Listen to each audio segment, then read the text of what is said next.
Bien, hemos identificado varias cosas con estos fármacos, comenzando con el propranolol.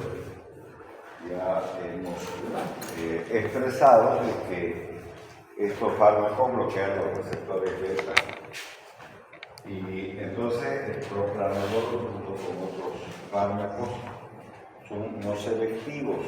Después hemos visto los selectivos.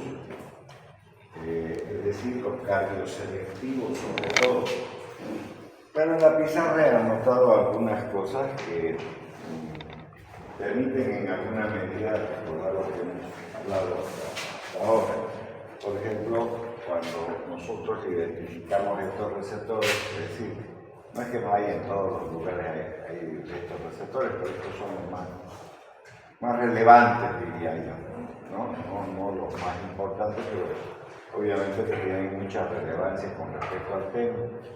En el corazón, cuando bloqueamos estos receptores beta 1, porque todo es bloqueo, entonces cuando bloqueamos estos beta 1, entonces afectamos las 4 propiedades del corazón.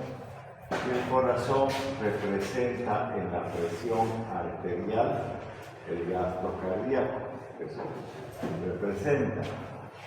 Porque recuerden que presión arterial es gasto cardíaco más resistencia vascular periférica, eso, nada más. Recuerden ustedes que yo les he dicho que le he aumentado volumen, aunque el gasto cardíaco es lo mismo. Nada más que cuando digo volumen me estoy refiriendo más a la sangre. Entonces, si yo estoy bloqueando esto, estoy bloqueando esto es nada más. Si hablo de los beta 2 que me interesan y lo bloqueo esto, entonces va a afectar sobre todo al pulmón, porque el pulmón tiene esos receptores beta y al bloquearlo, entonces lo provoca broncoconstricción, entonces está contraindicado en los pacientes que tienen asma. Y en los vasos sanguíneos, este mismo beta 2 no solamente pulmonar, sino varios territorios, entonces son vasodilatadores, ahí cae la presión arterial, pero cuando los bloqueo también se bloquea esta acción vasodilatadora. También nosotros hemos mencionado otro punto importante en el sistema renina-angiotensina-aldosterona, o sea, al bloquear estos receptores beta 2 hacemos que no haya función de la renina. Y entonces este sistema renina-angiotensina-aldosterona se va a ver involucrado con lo que baja también la presión arterial. Pero sobre esto también habría que tener en cuenta que beta 2 encontramos en el páncreas. Entonces con la liberación de la insulina. Entonces si lo bloqueamos, entonces no va a haber liberación de insulina y va a protagonizar el problema de la diabetes. Y ahora nos vamos a poner a hablar de esto, alfa 1. O sea, me he centrado más sobre todo al problema de la presión, que quede claro, porque podríamos seguir hablando de otras cosas más con respecto a bloqueos beta. Bueno, entre los últimos beta bloqueantes se destacan el labetalol y el carvedilol. Entonces, que contienen 2 centros ópticos y en consecuencia 4 con diferentes propiedades farmacodinámicas. O sea, recuerden que la farmacodinámica es la acción.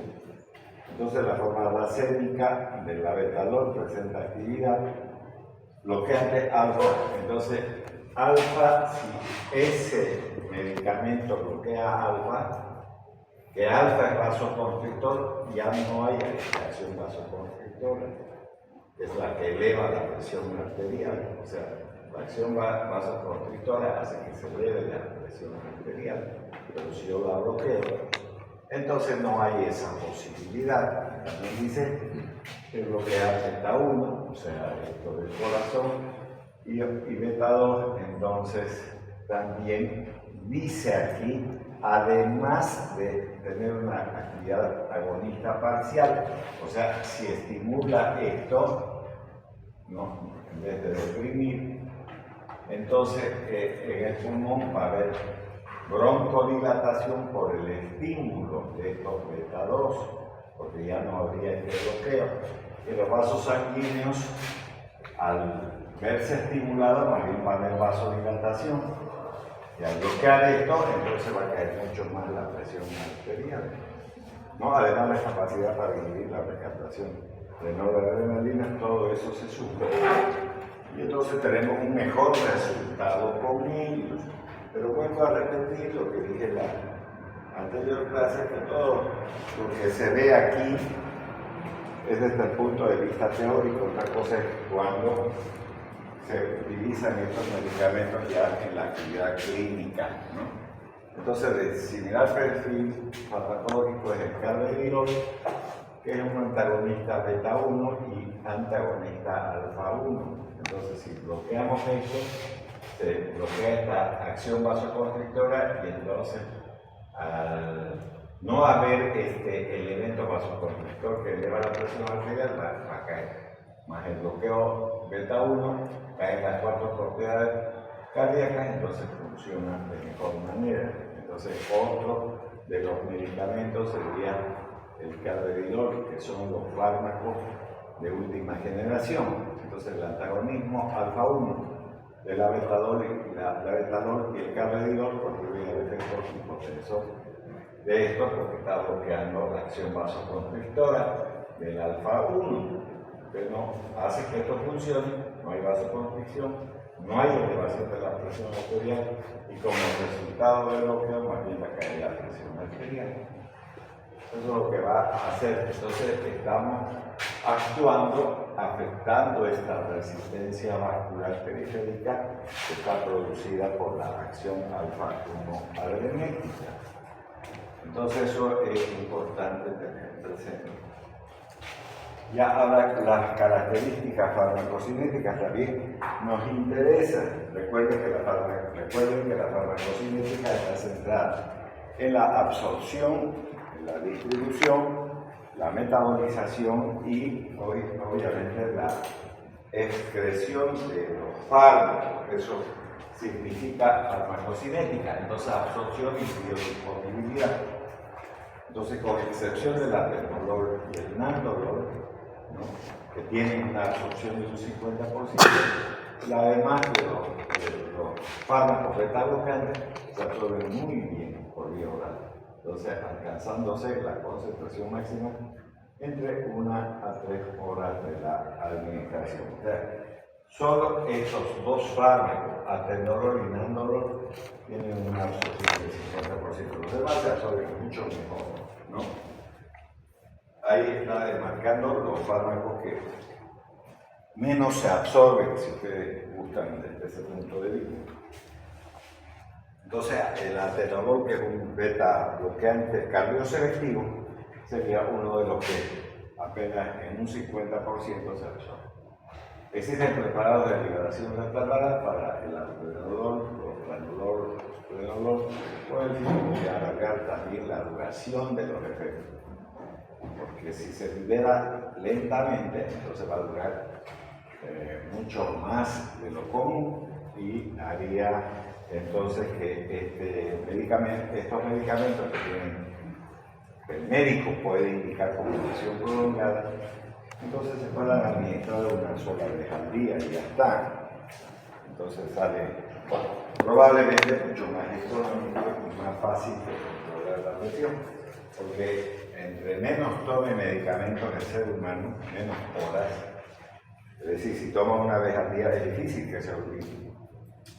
Entonces la biodisponibilidad del propranolol, la alprazolam, la betalol y el carvedilol es muy baja debido a la elevada fracción hepática. O sea, está hablando del fenómeno del primer paso. Eso significa que el medicamento, cuando se absorbe y pasa por los capilares al sistema venoso, va a pasar a través de la vena mesentérica superior, y la vena mesentérica superior es una de las que forma la porta. La porta entra al hígado y entonces se metaboliza. Por eso está hablando que tienen una elevada extracción hepática. y a su rápido metabolismo. Pero cuando la dosis oral es muy alta, la extracción hepática también se satura, porque, es decir, ya no se metaboliza tan rápidamente debido a que las enzimas encargadas de la metabolización se saturan. Por eso es que habla de ese aspecto. Ya, entonces la biodisponibilidad va a aumentar lógicamente si se aplica por inyección intravenosa, porque ya no va a pasar por el hígado. Entonces, por ejemplo, una dosis de propranolol conseguirá niveles plasmáticos mucho mayores que la dosis oral. Ahora habrá que también convenir de que las aplicaciones intravenosas solo son para pacientes internados, no para pacientes ambulatorios. No se puede dejar libre esta actividad. Recuerden ustedes, no por la bajada en sí de la presión, porque eso puede ser uno de los problemas, pero los problemas siguientes son la broncoconstricción y el problema de la insulina, la verdad, pueden generar serios problemas también, digamos, cuando se administra intravenosa, y peor si se hace a nivel domiciliario. Así que la recomendación es hacerlo en centros médicos como clínicas, hospitales o cualquier centro médico donde esté internado el paciente. Existen preparados para inyección intravenosa de medio hospitalario, aquí mismo está diciendo, es para que ustedes pongan, si trabajan en un hospital, en una clínica, entonces es para eso, para cuando se precise un inicio de efecto rápido y no pueda utilizarse la vía oral. La vía oral es para pacientes ambulatorios, pero la vía intravenosa es para aplicación en instituciones de salud. Eso, ¿no? Estos preparados se han realizado, entonces, ¿para qué? Para quienes la vía intravenosa, por ejemplo, existe para el propranolol, el atenolol, la betalol y esmolol. Eso van a encontrar en esas presentaciones intravenosas para uso hospitalario. Bien, una vez que ya tenemos resuelto el problema de la absorción por las salvedades que hemos hablado, de que hay fármacos que sí pueden utilizarse por vía intravenosa, entonces nos metemos a la distribución. Una vez que ha alcanzado ya la circulación mayor, se distribuye ampliamente por todos los tejidos, preservado por una distribución muy elevada. Ya aprecian grandes diferencias en la capacidad de atravesar la barrera hematoencefálica. Recuerden que el propranolol puede utilizarse como coadyuvante para varias enfermedades. Por ejemplo, se puede utilizar en la migraña, que no se sabe la razón por la cual resuelve la migraña, pero también se puede utilizar asociado a medicamentos que tienen que ver con la esquizofrenia, como son neurolépticos. Se puede utilizar también el propranolol. Eso ya lo hemos visto en las anteriores diapositivas. Se aprecia entonces grandes diferencias en la capacidad de atravesar la barrera hematoencefálica que van a repercutir sobre algunos efectos terapéuticos y tóxicos, así como la intensidad de la metabolización y de la vía de eliminación. Entonces, es importante tener en cuenta que estos medicamentos, sobre todo los que hemos mencionado, más aún todavía el propranolol, va a tener más actividades a nivel del sistema nervioso. Incluso recuerden ustedes que hay una parte donde dice que no solo tiene importancia para bajar la presión arterial, estoy hablando del propranolol, la actividad bloqueante de la renina. También dice ahí, en esa diapositiva, decía que también podía haber una actividad sobre los centros vasculares a nivel del sistema nervioso central, y eso está relacionado obviamente con la base del cuarto ventrículo, o sea, en la unión bulboprotuberancial, ¿no? Entonces eso es muy importante. Ahora, el propranolol, alpranolol, metoprolol, el labetalol y el carvedilol experimentan metabolismo hepático casi en su totalidad debido a su elevada fracción de extracción, o sea, al fenómeno del primer paso. Eso también se denomina elevada fracción de extracción, ¿no? Depende muy estrictamente del flujo hepático, que puede disminuir si el gasto cardíaco desciende. O sea, a mayor flujo hepático, mayor metabolización del medicamento, y si disminuye, cosa que sí tiene que hacerlo porque afecta a las 4 propiedades cardíacas, o sea, me estoy refiriendo a la cronotrópica, inotrópica, palmotrópica y bromotrópica, ¿no? La disminuir esas 4 propiedades, que va a permitir ese aspecto, sobre todo, que baje la presión arterial. Bueno, en cambio, el atenolol, que es cardioselectivo, el quinolol y el celiprolol, incluso el bisoprolol, se metaboliza mucho menos, y el andolol no se metaboliza en absoluto, entonces no hay mucho problema. Esto podría incluso ser una indicación importante en los pacientes que tengan problemas hepáticos, como son la hepatitis, la colitis hepática, los cánceres hepáticos, y que además esté asociado a la hipertensión arterial. Entonces, no hay metabolización del andolol, no afectaría el hígado en ese caso, por lo que su eliminación del organismo depende de la función renal.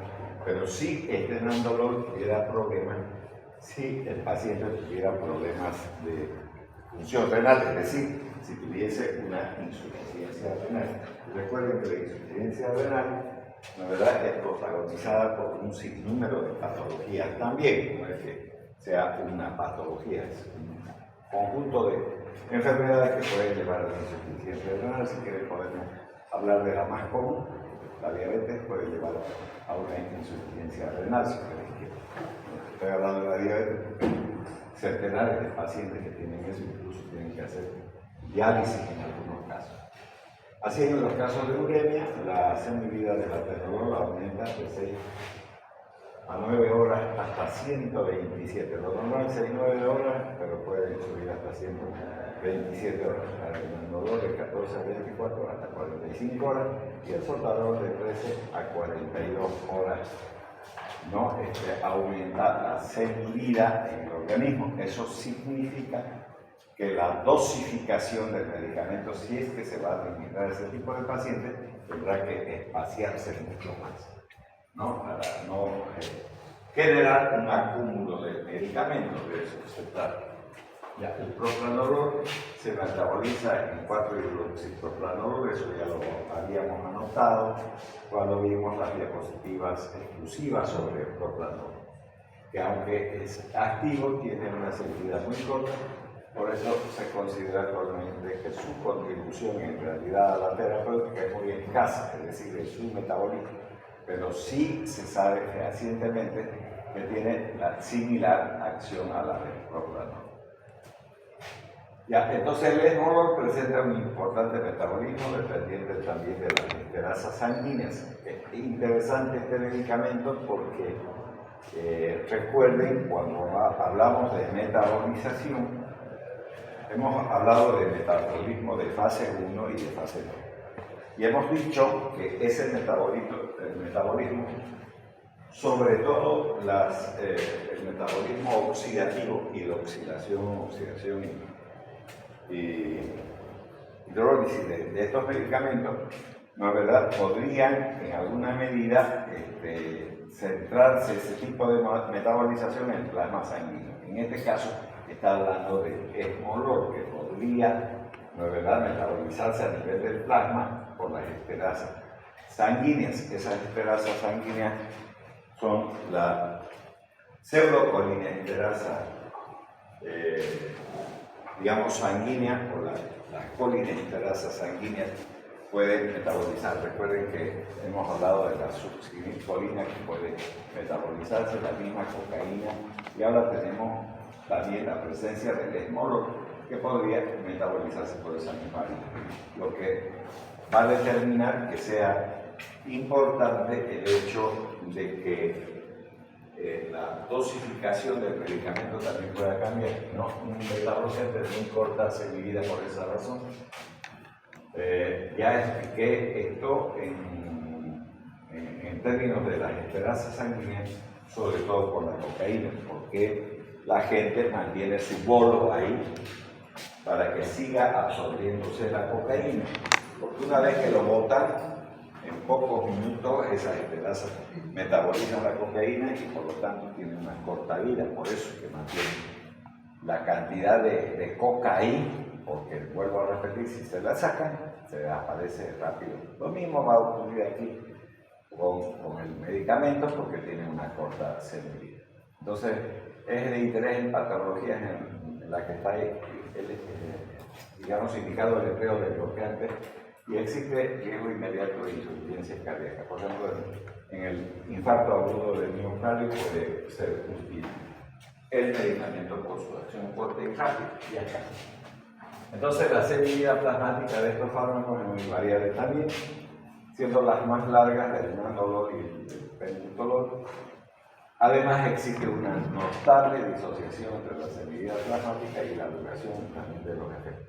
En este caso, por ejemplo, el propranolol, que a pesar de su corta semivida, que es de alrededor de 4 horas, tiene un efecto antihipertensivo de larga duración, no porque se haya administrado medicamentos que prolonguen la vida del medicamento, sino porque él mismo tiende a acumularse en el organismo y además recuerden que tiene un metabolismo activo y eso puede en alguna medida prolongar la semivida del fármaco también. Esto puede deberse a la capacidad para almacenarse en terminaciones nerviosas simpáticas y ser liberado posteriormente. Los valores de la semivida biológica permiten administrar los fármacos solo 1 o 2 veces al día. Eso también nos está diciendo que son fármacos fáciles de manejar con respecto al paciente. Yo soy el paciente. Entonces, si me indican propranolol, podría tomar una sola tableta, pese a que su semivida es de 4 horas, pero como el almacenamiento en el tejido nervioso, como indica la diapositiva, hará que el médico tratante, ya sea hombre o mujer, o sea doctora o doctor, me diga, usted va a tomar, digamos, antes de acostarse o vea conveniente después del desayuno, una sola vez. Entonces, uno toma, se va a su trabajo y no tiene problemas en términos de la dosificación. En cambio, esos fármacos que cada rato por ahí uno se olvida y entonces ya vienen los problemas. Así que estos son fáciles de manejar, ¿no? Cuanto menos tome medicamentos el paciente, entonces siempre el tratamiento va a ser mucho mejor, más óptimo, podríamos decir. También existe gran variabilidad interindividual y esto nos viene a la siguiente reflexión.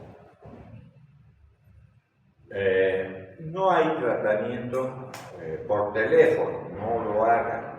Este es un claro ejemplo de eso.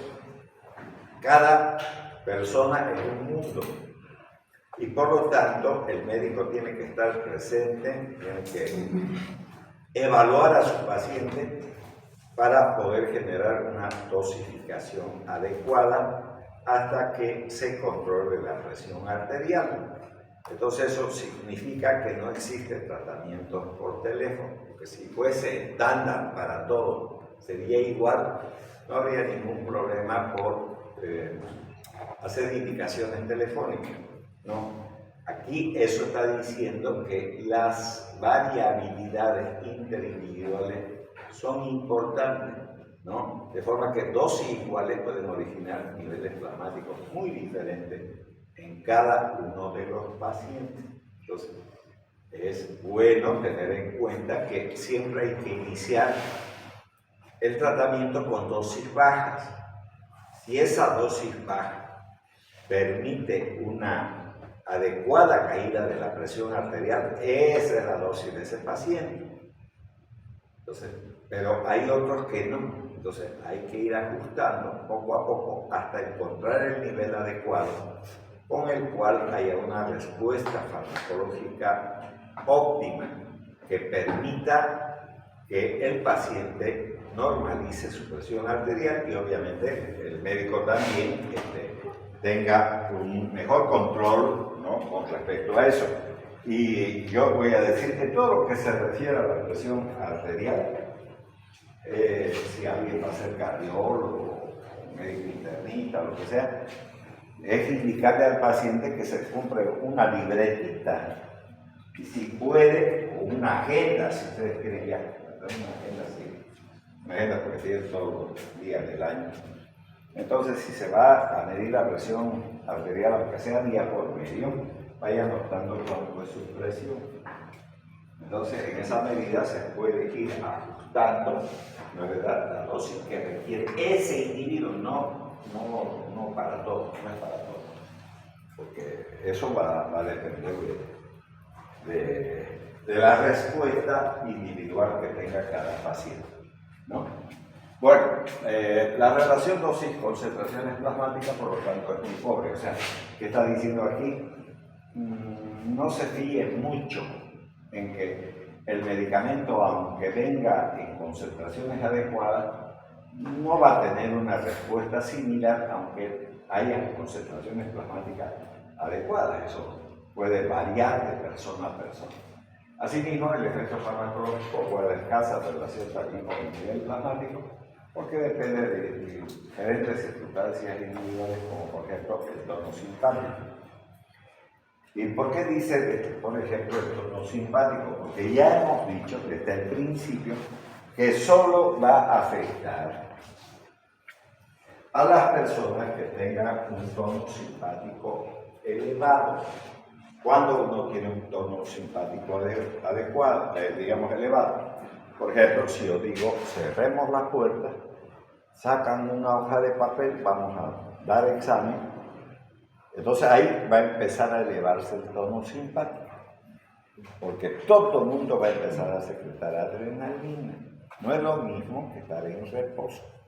Entonces, a ver, ¿cómo yo con la edad que tengo, estoy hablando de esto, podría elevar más mi tono simpático al subir las gradas?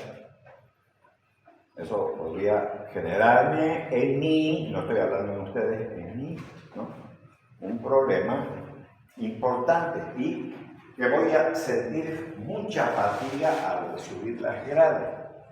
Entonces ahí va a tener una mejor respuesta el medicamento, porque lo que hace es bloquear la actividad simpática a nivel de sus receptores, no del neurotransmisor. Entonces, eso es lo que tienen que valorar, ¿no? Entonces, hay personas, por ejemplo, que podrían, en alguna medida, tener presión arterial alta y diga el sujeto, el del problema, podría decir, yo para ir a mi trabajo uso bicicleta, entonces me voy en bicicleta. Entonces, obviamente, cuando estoy pedaleando su bicicleta, está liberando mayor cantidad de adrenalina y entonces él va a tener un tono simpático elevado. Sería un ejemplo, digamos, ¿no?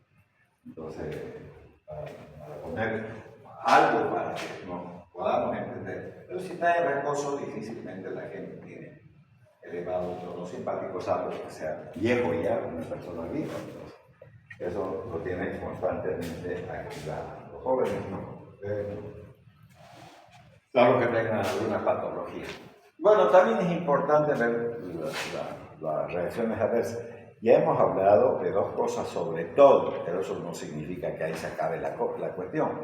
Ya hemos hablado sobre el problema de la glicemia y el problema del asma. O sea, pacientes que no necesariamente tengan asma, sino enfermedad pulmonar obstructiva crónica.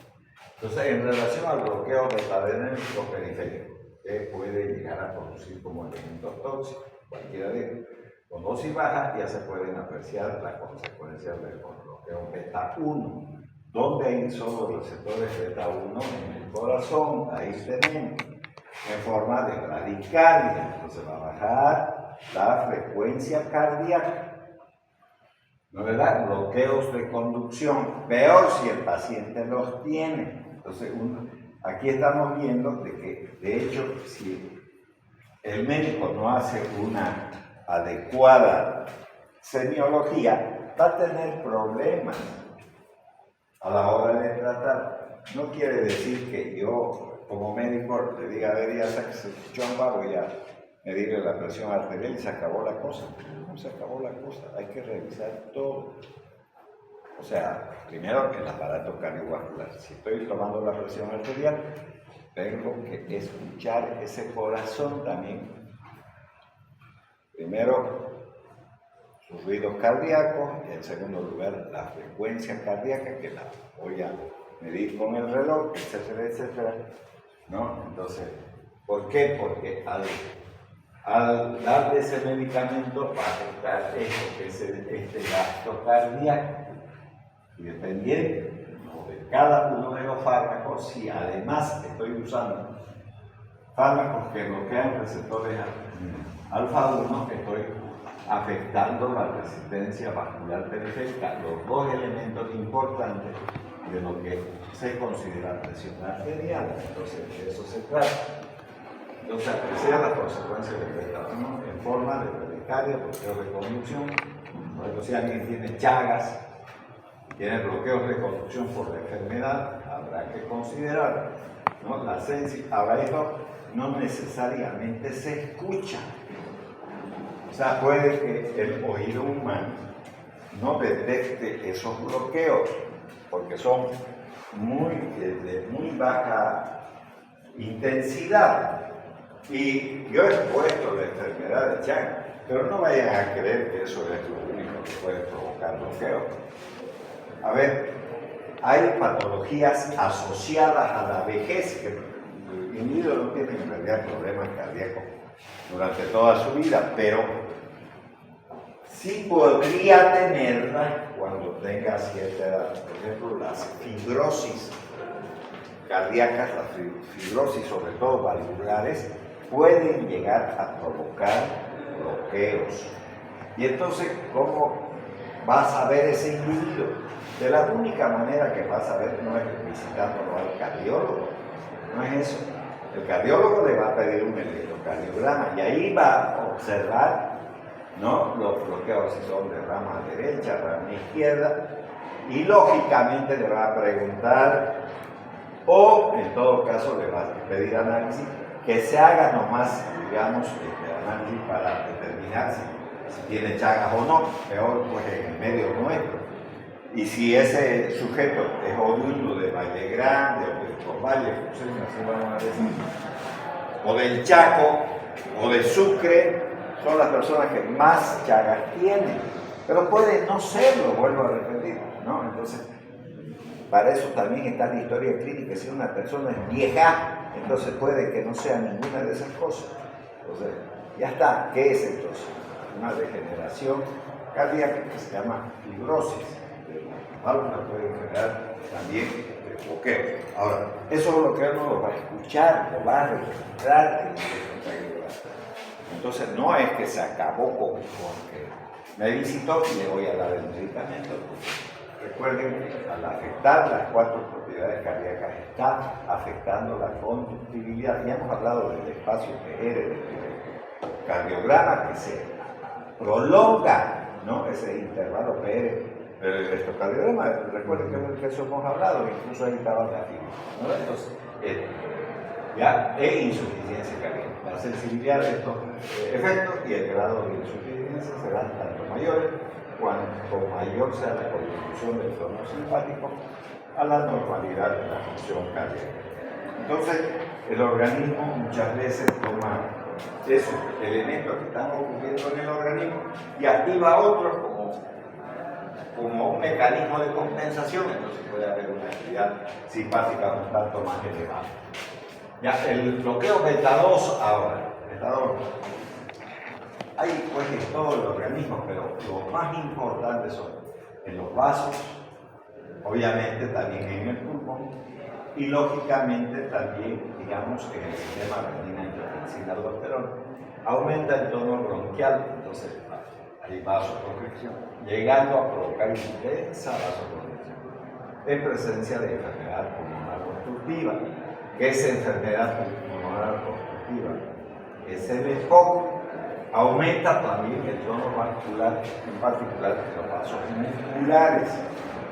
¿Por qué es eso? Porque los vasos, sobre todo sanguíneos, a nivel de la musculatura, estoy hablando de las piernas, los brazos, entonces tienen receptores beta-2 que son vasodilatadores, pero si usted lo bloquea, entonces no va a haber vasodilatación, más bien va a haber vasoconstricción y eso puede elevar la presión arterial, lo que puede producir cierto grado de claudicación muscular, calambre, sensación de frío o de cansancio en las extremidades. Eso le va a decir, mire, doctor, doctora, depende de lo que haya encontrado el paciente, cuando estoy tomando estos medicamentos y empieza el invierno, tengo serios problemas de calambres. El otro problema que suelo sentir es que si camino de manera prolongada, digamos, por decir, a ver, aquí hay mucha gente que suele hacer eso. Sale de aquí y dice, voy a ir al otro lado de la universidad, entonces se va caminando. ¿Y cuánto hay de aquí, digamos, hasta el otro lado? Pongámosle 1 kilómetro, aunque no tanto porque no estamos del tercero al segundo. Pero bueno, es largo el trayecto, hay que subirse por el puente, hay que subir gradas, todo eso. Y puede generar mucho cansancio, eso es una claudicación muscular, ¿no? La gente se detiene y entonces empieza a tratar de descansar, porque no es nada bonito caminar desde el módulo de medicina hasta llegar al puente.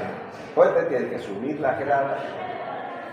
Cuando va subiendo las gradas puede haber esta claudicación y puede tener incluso la generación de calambre, sensación de frío, cansancio en las extremidades. Entonces, que le obliga a detenerse ese paciente. Lógicamente, vuelvo a repetir, no estoy hablando mucho de ustedes porque ustedes son jóvenes, pero mucha gente vieja puede hacer ese tramo a pie.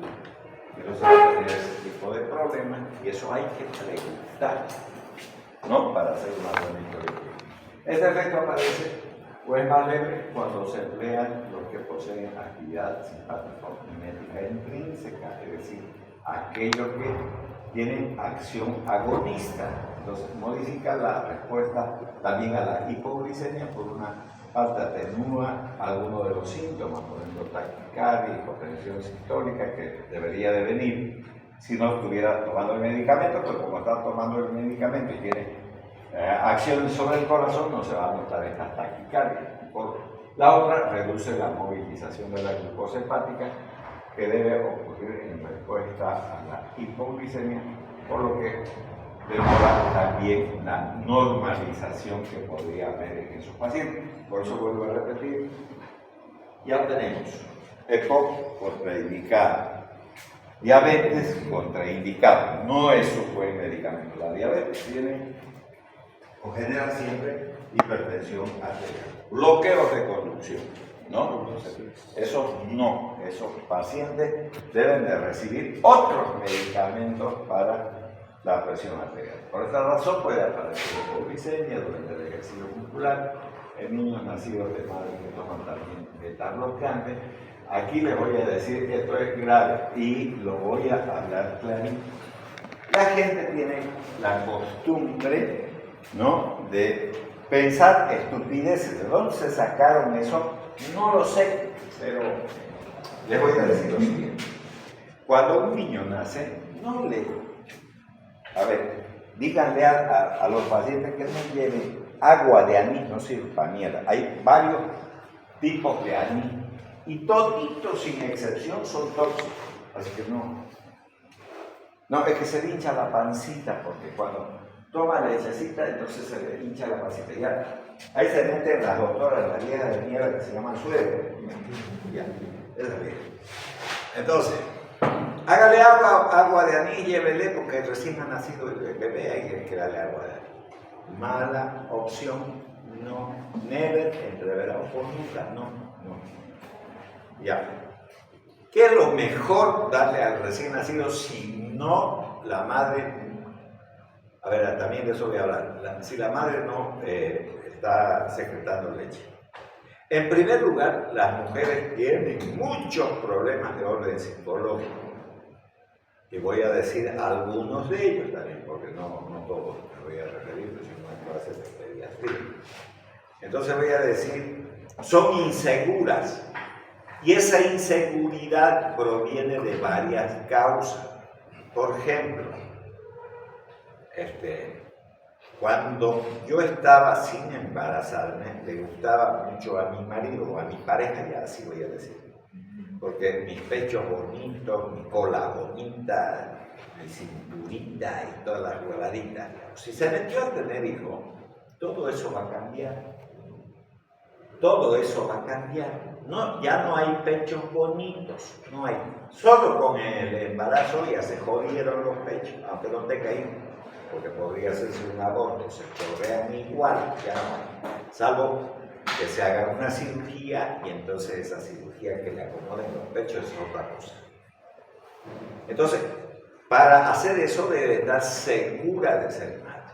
Entonces, pero si no está, entonces va a decir, ¿sabes qué? Cuando le des de chupar a tu hijo, va a parecer una naranja chupada a tu pecho, feísimo, así se van a caer, feísimo. No, de hecho ya con el embarazo no se le van a caer. Si decidió ser madre, sea madre del pecho. Ya, esa es una inseguridad. Entonces, ¿qué hace el cerebro internamente? Dice, no le des el pecho, se van a volver feos. Tu marido ya no te va a mirar. Te vas a ver horrible, ¿no? Eso está aquí adentro. No es cierto. Es que, ¿sabe qué, doctor? Tengo los pechos chiquititos y seguro que no tengo leche. ¿Quién dijo que tiene el pecho de vaca, digamos, que son las únicas que van a secretar leche? ¿Quién dijo eso? Aunque sea como un limón, el pecho igual secreta gran cantidad de leche. No tiene nada que ver eso. Entonces, ese es otro problema psicológico. Otro problema. Entonces, no es así. La mujer tiene que ser segura de sí misma. Bueno, pero vamos a suponer que no pueda secretar leche. Entonces, ¿qué le van a dar? Se compran suero glucosado, eso se compra, y para cualquier recién nacido lo mismo. Entonces, una vez que se compra el suero glucosado, le ponen a la mamadera, agarran una taza con agua caliente y la mamadera que contiene el suero la ponen ahí para que el agua caliente la entibie un poquito eso. Y eso le da el suero glucosado, no manzanilla, no ningún tecito de nada, agüita nomás, agüita. Si no tienen eso, si son súper yescas, entonces pues agarren, ponen una taza, ponen una cucharilla con azúcar y lo baten hasta que les aparezca el azúcar, eso ya está, otra vez enfríe, ¿no es verdad? Y eso se le da en la mamadera. Ninguna agüita de nada, ni agüita de palta, ni de anís, ni de manzanilla, ni de la mielita que sea, no, nada de eso. Agua azucarada. En este caso, eso también está diciendo, ¿no es verdad? Que ya la gente debe de aplicar a esos recién nacidos, porque se le va a bajar el azúcar, y dice eso, miren, ¿no? Puede aparecer hipoglicemia, que dice, está bajando el azúcar durante el ejercicio. En niños nacidos, está hablando de los recién nacidos, de madres que toman beta-glucantes o en diabéticos para la administración de la insulina. Entonces, la glucosa, que no es lo mismo que la sacarosa, si hacen agua con azúcar, eso es sacarosa. Pero si compran suero, el suero es glucosado, glucosa tiene, y la glucosa es monosacárido, la sacarosa no, es un disacárido. Ya, entonces eso para que entendamos también, ¿no? Entonces, reduce la actividad de la lipasa en el adipocito, disminuyendo también la liberación de ácido graso. El tratamiento crónico con beta-bloqueantes eleva las concentraciones plasmáticas de triglicéridos y reduce las lipoproteínas de alta densidad. Ahora, estas lipoproteínas de alta densidad, esas HDL, es el colesterol bueno, es el colesterol bueno. Las LDL son normal, que genera arteriosclerosis, y aquí está disminuyendo eso. Entonces hay que hacer exámenes de laboratorio para ver los valores en los que se encuentra, digamos, el colesterol. Eso tienen que hacer. O sea, no es tome esto para la presión y chao. Hasta luego. Olvídense, no. Entonces ustedes le pueden decir cada 30 días, como quieran, ya depende del médico tratante para que pueda, digamos, valorar al paciente. Y para esa valoración siempre es bueno recurrir al laboratorio. Entonces la gente siempre le mete cosas a la cabeza a los médicos. No les hagan mucho caso. ¿Sabe qué, doctor, doctora? Este paciente es pobre, atiéndamelo, digamos.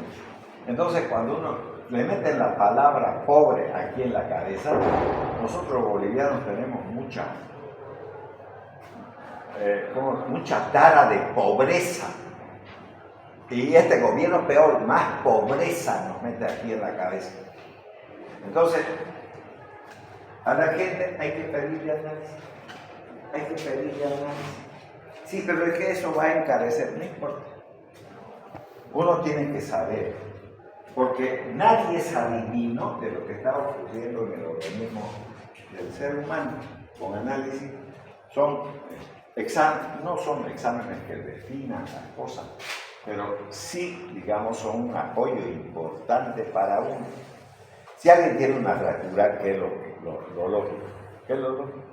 Sacar una radiografía, ¿qué quiere? Ya sé que está fracturado, o se puede ver eso, pero es bueno que lo hagan, porque no se sabe si es en tallo verde o se ha quebrado de verdad y se ha separado esos huesos. Entonces la radiografía es básica, no importa. Pero si no tiene plata, bueno, pues búsquenlo a los de la radio, de los televisores que le den una ayuda y le saquen la radiografía, pero no tienen que mirar para que las cosas salgan mejor. De eso se trata. Sí, voy a tomar la decisión de ponerle simplemente un yeso, si eso es en tallo verde, y puedo reducirla la fractura, o en todo caso tendría que hacer una cirugía para ponerle clavos, tornillos, placas o lo que sea. Entonces, aquí no hay pobrecito el médico que haga eso más bien, porque después le van a echar la culpa. Entonces ya está. Eso es importante. Ahora, con independencia del bloqueo beta-adrenérgico periférico, ¿qué otras cosas pueden hacer estos fármacos que no tengan nada que ver con la acción beta, sino con otras acciones? Entonces, en el sistema nervioso central existen receptores beta-2 ampliamente distribuidos por muy diversas regiones. Aunque su función no es bien conocida, no debe extrañar que los beta-bloqueantes produzcan algunos efectos de tipo central. O sea, ya no estamos hablando de lo que va a ocurrir en términos de la presión a nivel periférico, ya no, corazón, vaso sanguíneo, ya no. Estamos hablando de alteraciones que pueden llegar a provocar, por ejemplo, puede tener alteraciones del sueño con cambios de patrón nocturno, pesadilla, sueños vívidos. El cansancio y la depresión pueden generar depresión. Y peor aún, el paciente que de hecho ya son personas deprimidas. Entonces puede incrementar ese tipo de problema en esos pacientes. Por eso vuelvo a repetir, la semiología es más importante que todo, porque si usted hace una adecuada historia clínica bien realizada, pero además dentro de eso hay un gran aporte, dependiendo mucho. Anotar con detalle la revisión física del paciente, ya ganamos el 80% de tener un buen diagnóstico.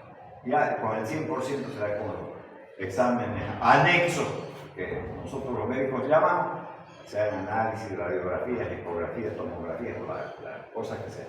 Bueno, estas alteraciones entonces guardan relación con la tipofilia del fármaco y su capacidad de atravesar la barrera cardiovascular. Por lo que si aparece en un enfermo determinado, se puede intentar evitarlas cambiando de producto. Entonces no está diciendo que cambien ustedes a otro beta bloqueante. Hay pues un arsenal de medicamentos que podemos utilizar para el tratamiento de la hipertensión arterial. La frecuencia de estas alteraciones es inferior a la de otros antihipertensivos de acción central. O sea, si yo comparo estos beta-adrenérgicos con medicamentos de acción central, por ejemplo, el Aldomet o alfa-metildopa es un medicamento de acción central. Entonces, ese va a tener más problemas que esto, porque en realidad su actividad más importante de los beta es periférica, pero puede tener alteraciones. Ahora, si yo uso un inhibidor de la enzima convertidora de angiotensina, ese no tiene acciones a nivel central, pero la alfa-metildopa que he puesto como ejemplo sí la tiene. La Worfia y demás cuestiones. Ya. Entonces, muy poco frecuentes son la disminución de la erección y la impotencia, pero no es un detalle menor, sobre todo en las personas jóvenes y del sexo masculino, porque están arruinando su matrimonio. Entonces, el médico debe de siempre mirar esos aspectos que hacen a la vida humana, no porque baje la presión y vaya bien ese medicamento. Listo, le van a dejar eso porque también ese sujeto tiene un entorno familiar y probablemente pueda generar estos problemas de disfunción eréctil e impotencia. Las alteraciones gastrointestinales y las erupciones cutáneas también hay que considerar. Todos los medicamentos pueden generar erupciones cutáneas relacionadas con la alergia, desde una urticaria hasta un shock anafiláctico pueden llegar a provocar, peor si se aplican por vía intravenosa. Entonces, en ocasiones se observan con diversos beta-bloqueantes lesiones réplicas, por ejemplo, del tipo psoriasiforme o liquenoides, que desaparecen al cambiar de beta-bloqueante. La acebutolol provoca un aumento de los anticuerpos antinucleares y eso solo aparece cuando hay lupus eritematoso producido por medicamentos. Y esto en los libros se encuentra con el nombre de lupus eritematoso light. Así lo van a encontrar, son producidos por medicamentos. Entonces, no está diciendo que los beta-bloqueantes todos producen, está hablando de la acebutolol, que se puede generar ese tipo de problemas, como también en el ejemplo que hemos puesto en la generalidad de la farmacología, hemos hablado de la hidralazina. La hidralazina es un medicamento, ¿no es verdad?, que se utiliza para el tratamiento de la hipertensión, sobre todo en las mujeres embarazadas. Ya hemos hablado sobre eso. Eso hemos hablado dentro de la generalidad, no hemos hablado como temas, pero ahora que estamos hablando de hipertensión, vamos a hablar de la hidralazina también en un momento dado de eso. Ya interacciones farmacológicas de carácter farmacocinético, porque siempre los médicos tienen la tendencia de mezclar los fármacos y a veces los mezclan no porque le dé la gana al médico en sí. Yo podría ser,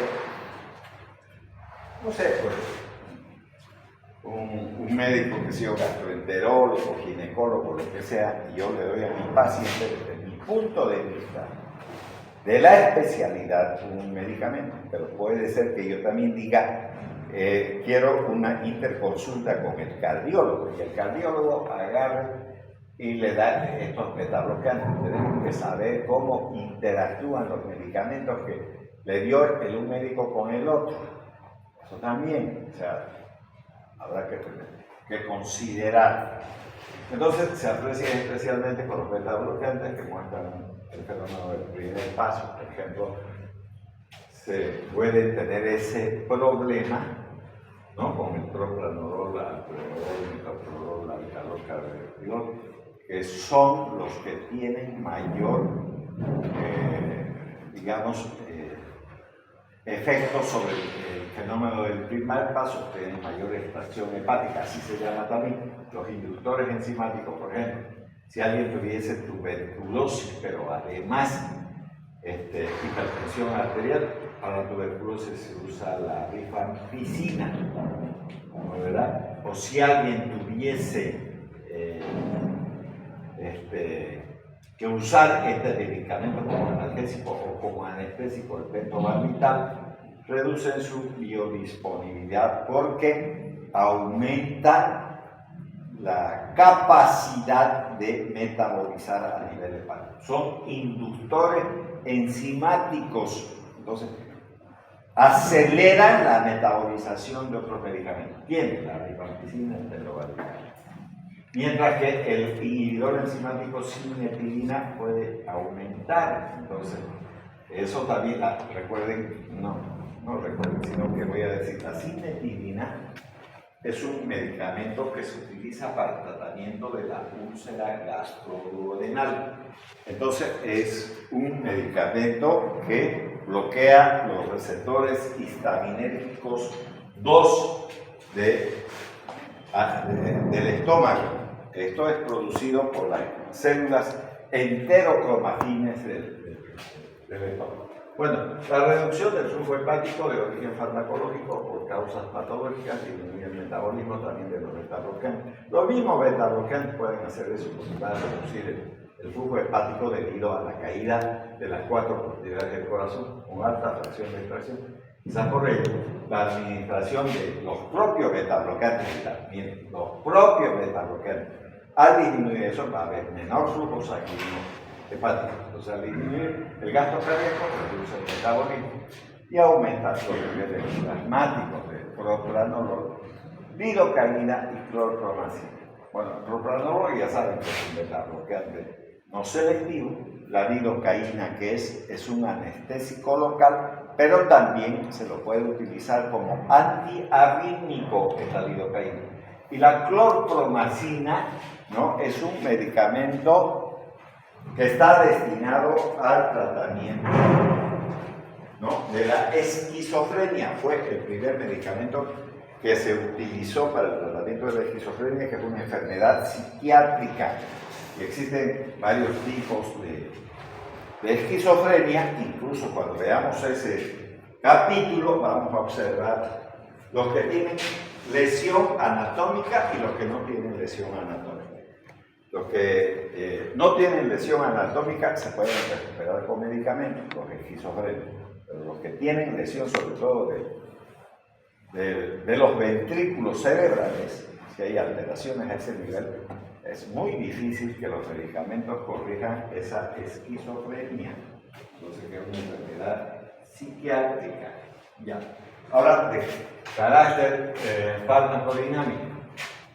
O sea, también no solo pueden afectar la farmacocinética con otros medicamentos, sino la farmacodinámica. Dada la variedad de los efectos y aplicaciones terapéuticas de los beta-bloqueantes, se aprecian abundantes interacciones también farmacodinámicas, que unas veces se utilizan por fines terapéuticos, pero que en otras pueden constituir también reacciones adversas, pueden generar reacciones adversas por la combinación de diferentes fármacos.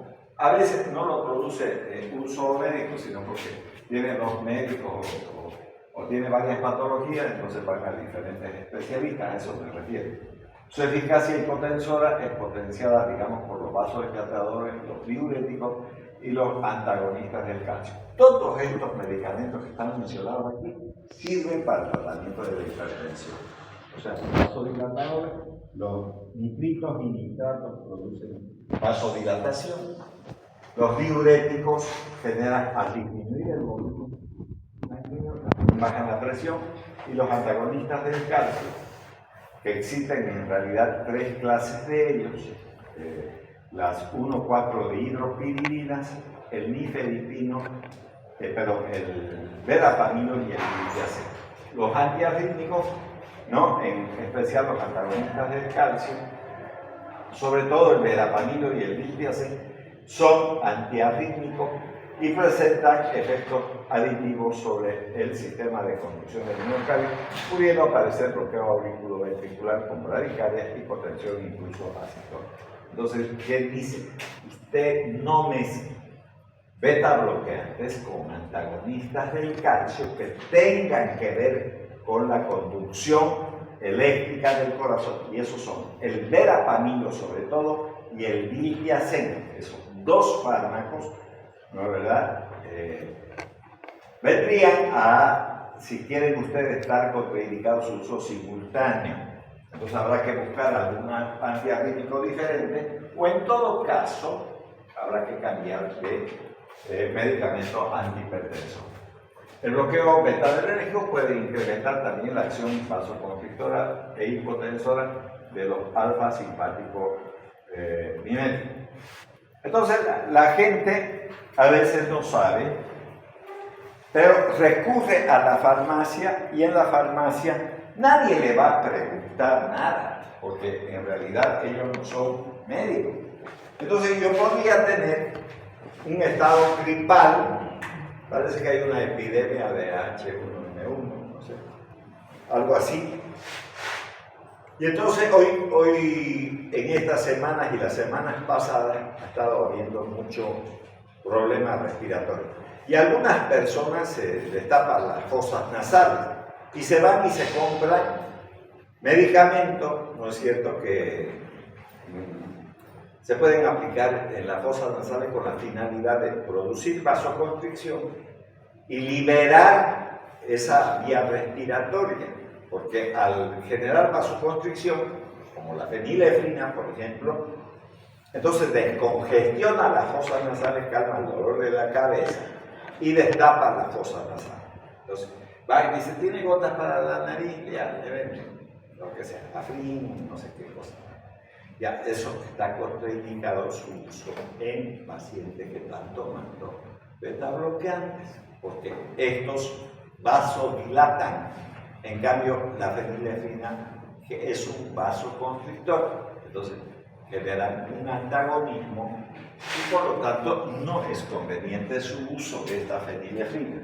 Entonces eso van a encontrar la fenilpropanololamina también incluida a veces en fórmulas anticatarrales o antigripales, esas dos vienen, así como potencia la respuesta hipertensora que aparece al suspender bruscamente el hipotensor clonidina. Algunos antiinflamatorios no esteroideos, por ejemplo, el uso de la indometacina puede reducir también el efecto antihipertensivo sobre los beta-bloqueantes, porque estos medicamentos tienen una acción muy importante a nivel renal, sobre todo con las prostaglandinas E2.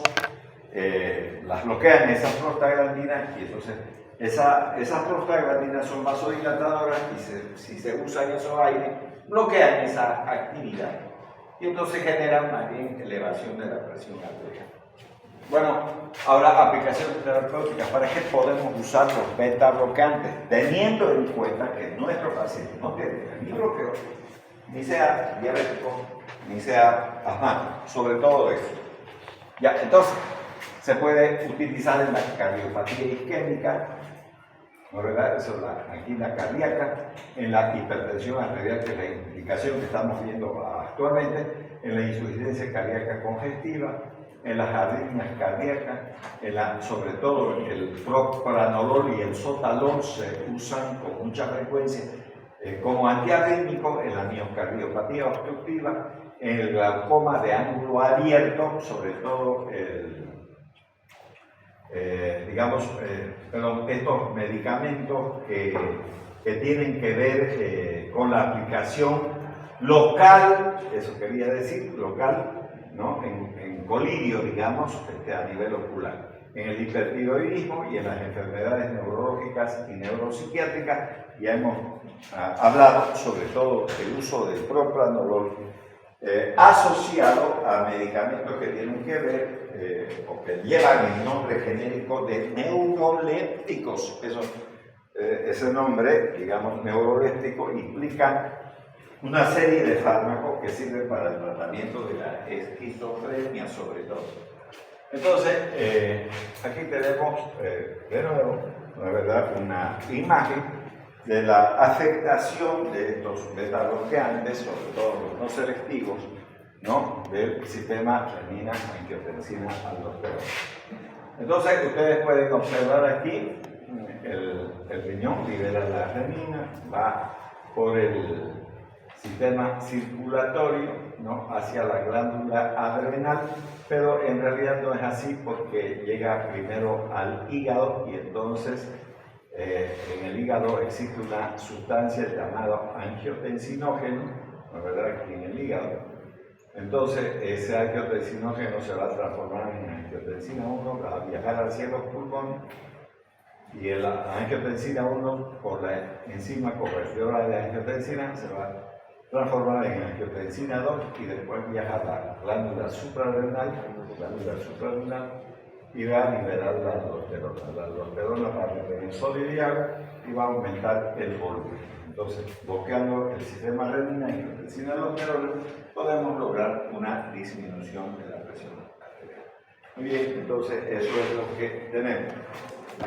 Solamente vamos a hacer una introducción de lo que vamos a continuar viendo el día miércoles. ¿No? Miércoles de la mañana ya no hay elecciones ni ninguna de esas cosas. Entonces vamos a ver este otro tema que es importante tenerlo presente. Vamos a avanzar justamente los medicamentos que tienen que ver con el sistema renina, angiotensina, aldosterona. Es otro grupo de fármacos que sirve para la presión arterial. Se llaman inhibidores de la enzima convertidora de angiotensina, cuya sigla es IECAS. Vamos a ver entonces estos fármacos que se denominan de manera genérica IECAS. ¿Y qué significa eso? La I, inhibidores, la E de la enzima, la C, convertidora de angiotensina. Eso significa los IECA. Entonces eso. Y un poquito para ir recordando, ¿no es verdad? Siempre debemos de tener presente los valores normales de la presión arterial. Y obviamente al tener estos valores, ¿no es verdad?, de la presión arterial nos permite determinar si nuestro paciente tiene hipertensión arterial. Entonces los valores de la presión arterial son menos de 120, menos 80 milímetros de mercurio, siempre hay que tratar de que sea menos, ¿no? Presión sistólica y presión diastólica. Ahora, la hipertensión se define como la presión arterial diastólica mayor de 90 y una presión arterial sistólica mayor de 140, como pueden ver ahí en la diapositiva. Esta alteración puede resultar fatal si se deja evolucionar sin tratamiento. En realidad, la hipertensión no sería grave, pero el hecho de que muchas personas congénitamente pueden tener aneurismas, sobre todo a nivel cerebral, que son una especie de saquitos, entonces la elevación de la presión arterial revienta esos vasos y genera lo que se denomina accidente cerebrovascular. Pero eso mismo puede ocurrir a nivel ocular, a nivel de la retina. También puede ocurrir a nivel renal porque es un movido capilar, ¿no? Y lógicamente el órgano que tiene, yo diría, una tremenda cantidad de vasos sanguíneos, sin lugar a dudas, es el pulmón. El pulmón es el que oxigena la sangre y está relacionado con los capilares. Entonces, eso sería en línea general. Ahora, aquí tienen ustedes lo que yo digo, no hagan caso mucho a esta diapositiva, porque voy a volver a explicar cómo es el asunto. Yo quiero saber qué es la presión arterial, entonces factores que determinan la presión arterial. El gasto cardíaco, ¿qué es el gasto cardíaco? Es la cantidad de sangre que el corazón bombea en una unidad de tiempo. La cantidad de sangre. ¿Acaso la cantidad de sangre no es volemia? Sí, pero desde el punto de vista farmacológico, me conviene dividirlo de esta manera, porque yo puedo modificar esta volemia sin que pierda sangre, solamente plasma, ¿no? Y bajar la presión arterial de una persona que tiene hipertensión leve o inicial. Entonces voy a modificar la volemia. Vuelvo a repetir, no voy a cortarle ni las venas, ni le voy a poner sanguijuelas, nada. Voy a darle un diurético y entonces va a orinar, va a perder volumen y al perder volumen vuelve otra vez a la normalidad. Puedo afectar el gasto cardíaco, sobre todo con los beta bloqueantes, puedo hacer eso. Y puedo modificar las resistencias vasculares periféricas, bloqueando, por ejemplo, los receptores alfa-1 adrenérgicos, o en todo caso, modificando el sistema renina-angiotensina-aldosterona. Si hago eso, estoy modificando estas resistencias periféricas y la bulimia, más que el gasto cardíaco. Entonces, si afecto dos de estos elementos, entonces pues va a bajar la presión arterial, y eso es lo que vamos a ver el día miércoles. Eso vamos a ver. Entonces, hipertensión primaria o esencial, también eso es importante, ya lo hemos hablado, ¿no? Aparece en el 90-95% de los pacientes hipertensos. Ya les he dicho que eso está relacionado con el consumo, sobre todo de sodio. La hipertensión, incluso el hecho de aplicar sueros en los seres humanos que contengan sal, por ejemplo el suero fisiológico, puede generar hipertensión arterial a la larga, aunque se lo hayan puesto en recién nacido. La hipertensión esencial no tiene una causa conocida, aunque se habla mucho, vuelvo a repetir, de la presencia del suero, pero se asocia a los siguientes factores. Primero, la edad, 40 años o más, la obesidad, la inactividad física, tabaquismo, consumo de alcohol y predisposición genética. Son los factores que pueden llevar a la hipertensión arterial. A la gente hoy en día no le gusta hacer ejercicio de nada. Antes, recuerden ustedes, por lo menos lo han debido de escuchar, no lo han vivido, pero la gente caminaba demasiado. O sea, tenían sus bueyes, sus carretones, estoy hablando del oriente, ¿no es verdad? Igual en el occidente. Entonces viajaban, qué sé yo, por decir, del Torno a Santa Cruz, de La Guardia a Santa Cruz, de Samaipata a Santa Cruz, a pie. Y vuelta de nuevo a pie, hasta su casa, digamos. Entonces, caminaban días, semanas, ¿no? Entonces la gente hacía ejercicio y además se dedicaba mucho al agro, a ser campesino. Hoy en día todo es con movilidad y hasta el avión abuse hoy en día. Ay, dice, yo no voy a viajar en micro, son huevadas, no, es un avión, listo. Cada vez más light. Entonces, menos ejercicio, mucho mejor.